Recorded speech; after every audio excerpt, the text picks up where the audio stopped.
Professor, posso fazer uma pergunta? Pode. É uma pergunta mesmo. Que Se eu souber a responder. gente aprende muito na sua... Eu aprendo muito na aula do professor, informações fantásticas. É recíproco. Por que países tão distantes, né? Você tem um aqui da América do Sul, ali da África e tal. Por que teve esse organismo, a formação desse organismo aí? Uma boa pergunta, né? Primeiro a gente faz uma relação, né, vamos dizer assim, geoeconômica, né? Pega aí o Brasil, é considerado um país emergente. A Rússia, país emergente. A Índia, país emergente. A África do Sul, país emergente. A China, país emergente. A gente observa que não tem nenhum país desenvolvido. Poderia ter? Poderia, né? Mas qual que é a intenção, né, de se formar esse grupo de países?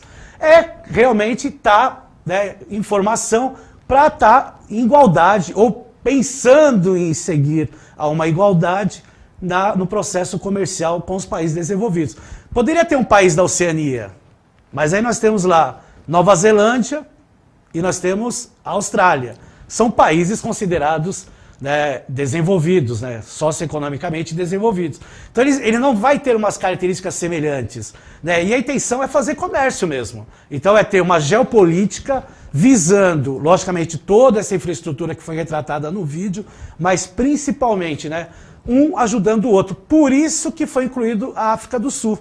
A gente tem que lembrar que é uma abreviação em inglês, né, por isso que vem o S de South Africa, né, porque muita gente pergunta, África do Sul é Sul? Então, é a abreviação porque se fala em inglês South Africa, que é África do Sul. Então, a África do Sul também é um país emergente. Tem indústria, tem um comércio em potencial, né, para ser até mais em potencial, tanto no continente africano, ele faz parte do principal bloco econômico do continente africano, o SADC, tá certo? Então todo esse, né, conjunto, né, Magno, faz com que esses países se alinhem e se relacionem. É a mesma coisa quando aconteceu com a União Europeia. Foi se formando a partir lá do Benelux, né, vai para o Tratado de Roma, em 1957, e os países, com o passar do tempo, vão se acrescentando para se formar, né, um bloco econômico, né, com suas características. Cada bloco aí tem suas características. E o importante é retratar, né? Você sabe qual seria o nome oficial da União Europeia? Estados Unidos da Europa. Olha aqui. Olha só, hein? Qual o objetivo da União Europeia? Combater o comércio dos Estados Unidos da Europa. É o principal objetivo. É aberto isso aí. Então o BRICS ele também tem essa relação. Nós temos superpotências no mundo, todo mundo sabe disso. Estados Unidos é ainda a maior potência mundial. Só que tem a China. A China, economicamente, ela bate com os Estados Unidos.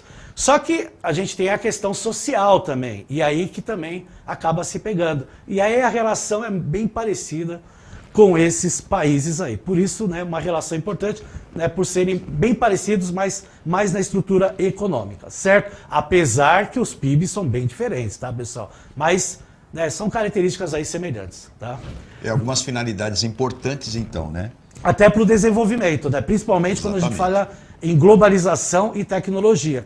Os países, quando formam os blocos econômicos, a tendência é formar em fronteiras, né? O caso do Mercosul, o caso do NAFTA, o caso do próprio da União Europeia, mas também temos blocos aí que necessariamente não têm suas fronteiras, que é o caso da PEC, por exemplo, que é uma referência aí dos países que são banhados pelo Oceano Pacífico. O BRICS não é o bloco econômico, mas pode ser que futuramente ele se torne um bloco econômico, né? Aí vai só o tempo dizer e, logicamente, a relação entre os países.